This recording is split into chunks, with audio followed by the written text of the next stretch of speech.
もし大切な家族が理由もなく奪われたらあなたは耐えられますか？遡ることおよそ31年前の1992年2月1日、イギリス・ロンドン。嘘、お姉ちゃんが？その日、11歳の少女エマが両親から聞かされたのは、市内を流れるグランドユニオン運河から姉トレイシーの水死体が見つかったという話でした。2週間ほど前に自宅を出たきり、行方不明になっていた姉トレイシー。明るく優しかった彼女は何者かにナイフで刺された後、冷たい川の中で溺死させられていたんです。そしてこの時エマは遺体の身元確認を行った父ポールの様子に何よりの不安を覚えていました。トレイシー、なんで守ってやれなかったんだ。うつろな表情で涙を流しながら嘆くポールの隣には、悲しげに彼を見つめる妻デニスの姿も。彼らはこの後エマのその不安通りに次々に亡くなってしまうんです。何者かに命を奪われた少女と嘆き悲しむその家族。ここから彼らを待ち受けていたさらなる悲劇とは。家族を不幸に陥れたのは消えない悲しみと抗えぬ運命の悪魔だったんです。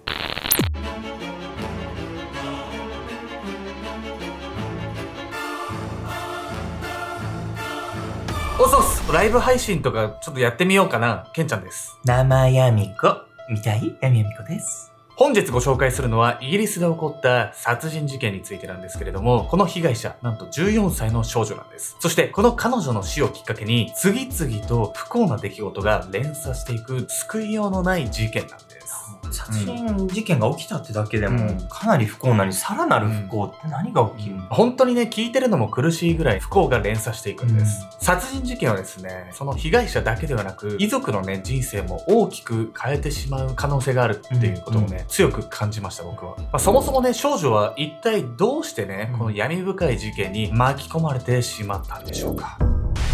奔放な少女。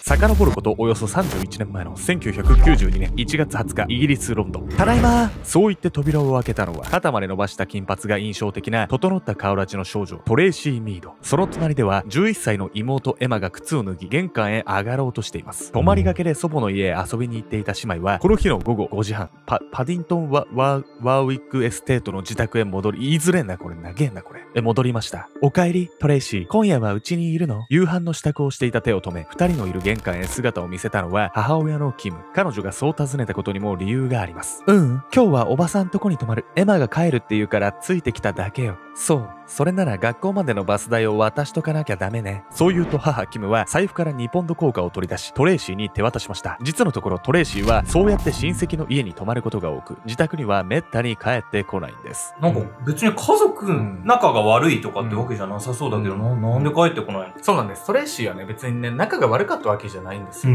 家にね、あまり帰らないのは、彼女のその性格に理由があったんです。トレイシーの母キムはこの少し前に離婚しており、トレイシーは母親とエマと3人で暮らしていました。とはいえトレイシーは別々に暮らす父ポールや2人の弟とも頻繁に連絡を取り合っており、その誰とも険悪ということはありません。それでも彼女が自宅へ帰りたがらない理由は次のようなものでした。なんかここのマンションあんまり好きじゃないんだよね。そう、トレイシーは母キム、妹エマと暮らし始めたマンションのその部屋が気に入らなかったため、たびたび外泊を繰り返していたんです。そしてこの日も3人で少し談笑した後、彼女は夜7時頃に自宅を後にします。じゃあエマ、また明日学校でね。明るく笑って夜の街へ消えていく彼女のその姿も、母キムと妹エマにとっては見慣れたものでした。トレイシーはかなり奔放って感じの子なのね。そうなんです。だからね、お母さんもね、その異変に気がつくのが遅くなってしまったのかもしれません。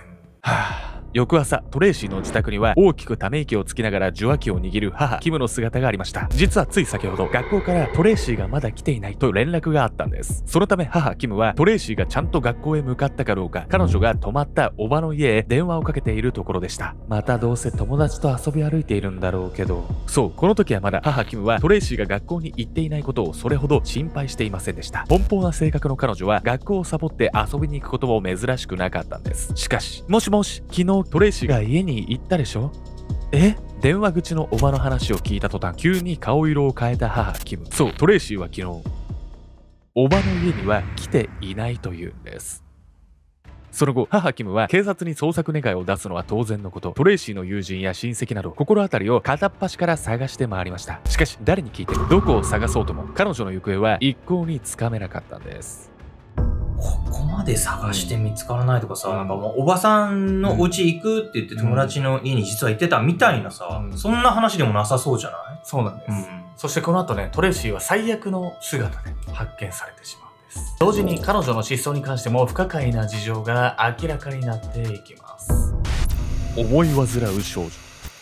トレイシーが姿を消してから12日後の1992年2月1日、ロンドン北西部のケンサルグリーン地区を流れるグランドユニオン運河へ一人の釣り人がやってきました。すると、大変だ！釣り場所を求めて川岸を歩いていた男性は川の中を漂う物体を前にたらたら戦慄していました。そう、彼の視線の先にあったのはトレイシーの水死体。検視の結果、トレイシーの死因は溺死と判明するんですが、彼女の腕と腹部にはそれぞれ刺し傷が見つかりました。トレイシーが服を着ていなかったことから、警察は何者かが彼女をナイフで脅して性的関係を迫り、揉み合いになった結果、川へ落ちたものと推測。トレイシーは深い傷を負っていた上、冬の川の水は凍えるほどに冷たく、そのまま溺れ死んでしまったと考えられたんです。これ絶対おばさん家に行くっ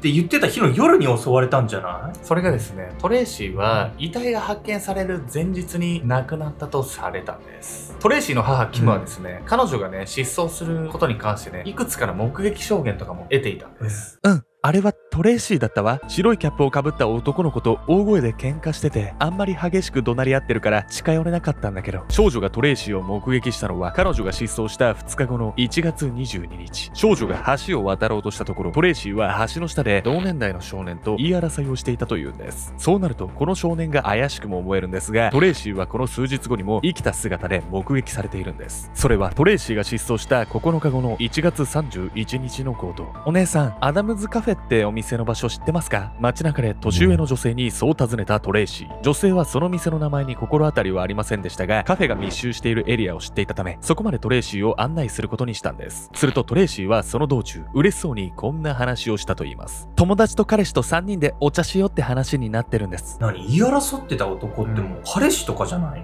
の？その可能性もね、あるんです。そしてこの後ね、トレイシーはその彼氏と何かあったかのような素振りを見せているんです。友達と彼氏の3人でお茶をすると言っていたトレイシーですが、数時間後カフェを訪れたのはトレイシーと友人の少女だけでした。この時トレイシーは疲れ切った様子でテーブルに突っ伏して寝ていたとカフェの店員は話しています。そしてその日の夜、トレイシーはカフェ周辺のチャイニーズレストランから出てくるところを目撃されているんです。この時黒人男性と2人で歩いており、男性は心配そうにこう話しかけていたというんです。トレイシー、いい加減もう家に帰ろう。トレイシーが何者かに襲われたのはおそらくこの後のことだと考えられます。なんか見てる感じはトレイシーかなり悩んでるみたいに見えたけど、やっぱりなんか男女関係とかでいざこざあってってことなんじゃないの？目撃情報を聞いているとそうも思えるんですけど、この後の捜査状況からね、その可能性ちょっと低いんじゃないかなっていうことになるんですよ。そしてね、この事件の本当に悲惨なところはここからなんです。悲劇の連鎖。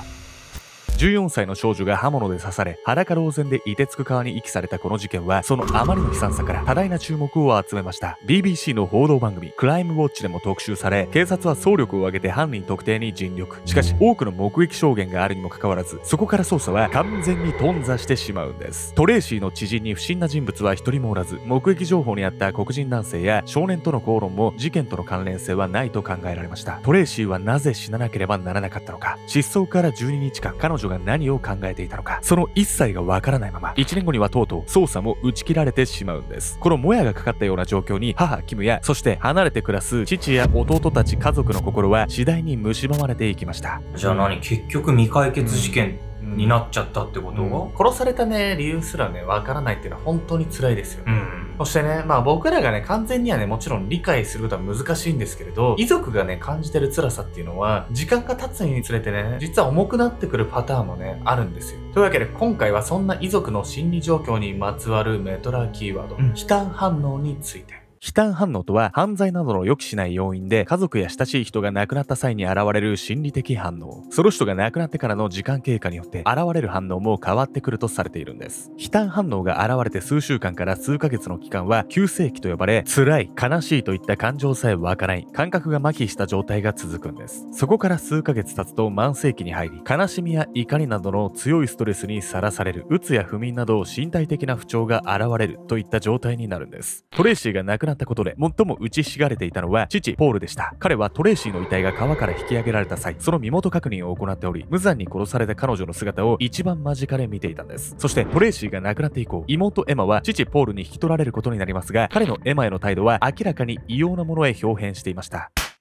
またお前は遅くまでどこをほっつき歩いてんだ。むやみに出歩くなとあれほど言っただろう。そう、トレイシーが突然姿を消してしまったトラウマから、父ポールはエマの帰りが遅くなると過剰反応し、外出禁止を命令するほどになっていました。さらに以前は家族で祝っていたクリスマスのこと。パパ、部屋から出てこないね。父ポールの寝室の扉に目をやり、寂しそうにそうつぶやいたエマ。昔は家族で過ごしていたクリスマスは、ポールにとってトレイシーを思い出す普通の一日でしかなかったんです。そして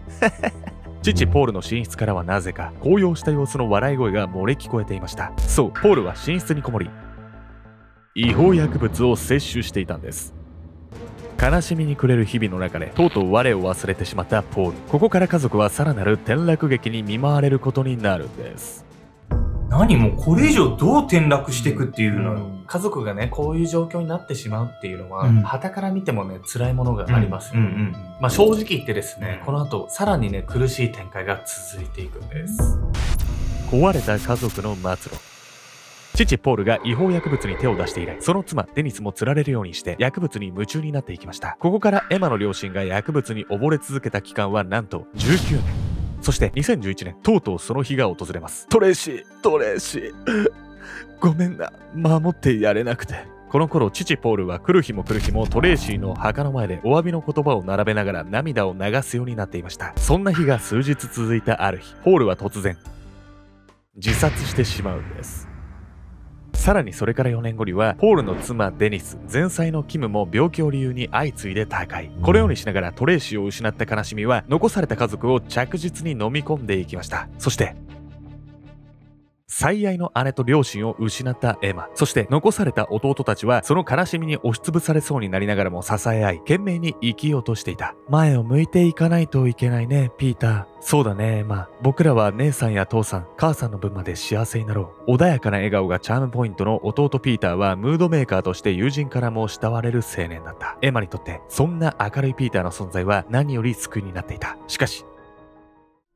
2020年7月、エマの元に一本の連絡が入った。そして、受話器の向こうから聞こえたその言葉に、エマは放心状態になっていた。ペトルーさんのお宅ですか？落ち着いて聞いてください。弟さんが殺されました。